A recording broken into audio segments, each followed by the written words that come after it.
Hello guys, welcome back to my channel. ఇది వచ్చేసి Sunday రోజు మార్నింగ్ వ్లాగ్ అండి. సో నేను వచ్చేసి టిఫిన్ పూరీ చేశాను. ఇప్పుడైతే పూరీ కోసం పూరీ పిండిని తీసుకొని అందులో కొంచెం ఉప్పు వేసుకొని కొంచెంగా వాటర్ వేసుకొని నేను చూపిస్తున్నట్టుగా పిండిని అయితే సాఫ్ట్గా కలుపుకోవాలి. ఇప్పుడు దీన్ని ఒక హాఫ్ అన్ అవర్ పట్టు నానబెట్టాలి. ఈలోపు మనం పూరీలోకి పూరీ కర్రీ చేసేద్దాం. దీనికోసం నేను ఒక మీడియం సైజ్ ఆనియన్, అలాగే టమాటో, ఒక 4 పచ్చిమిర్చి అయితే తీసుకున్నాను. ఇప్పుడు గిన్నె పెట్టేసుకొని స్టవ్ ఆన్ చేసి ఇందులో ఒక 2 టేబుల్ స్పూన్ ఆయిల్ వేసుకొని జీలకర్ర, ఆవాలు వేసి అవి చిటపటలాడిన తర్వాత మనం కట్ చేసుకున్న ఆనియన్స్ అలాగే పచ్చిమిర్చి అయితే వేసుకొని ఒక 2 మినిట్స్ ఫ్రై చేసుకోవాలి.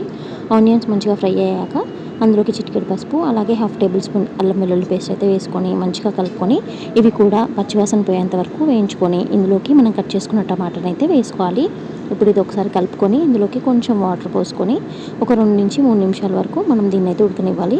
ఇందులోకి మనం కావాలంటే ఆలు, క్యారెట్ అవి కూడా వేసుకోవచ్చు. సో నేనైతే వేయలేదు.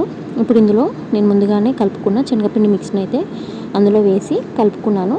సో అది థిక్గా అయినాక మనం కొంచెం ఎక్స్ట్రాగా మళ్ళీ వాటర్ యాడ్ చేసుకొని ఒక 2 నుంచి 3 నిమిషాల వరకు దీన్ని అయితే ఉడకనిద్దాము.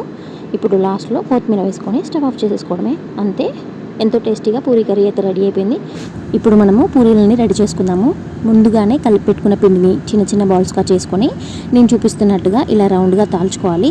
సో ఈ విధంగానే మనం పూరీలన్నింటినీ తాల్చుకొని ఇప్పుడు మనం ఒక గిన్నె పెట్టేసుకొని దాంట్లో పూరీ మునిగేంత వరకు ఆయిల్ అయితే వేసుకొని ఆయిల్ మంచిగా వేడెక్కాక మాత్రమే మనం పూరీని అయితే అందులో వేసుకొని ఇలా ప్రెస్ చేస్తూ ఫ్రై చేసుకోవాలి. సో ఒక సైడ్ మనకి కలర్ చేంజ్ అయ్యాక ఇంకో సైడ్ కూడా టర్న్ చేసుకొని 2 వైపులా ఈవెన్గా ఫ్రై చేసుకోవాలి. సో వేడివేడిగా పూరీ అయితే రెడీ అయిపోయింది. చూసారు కదా ఎలా పొంగిందో. ఈ వీడియో కనుక మీకు నచ్చినట్టయితే please do like, share and subscribe. Bye.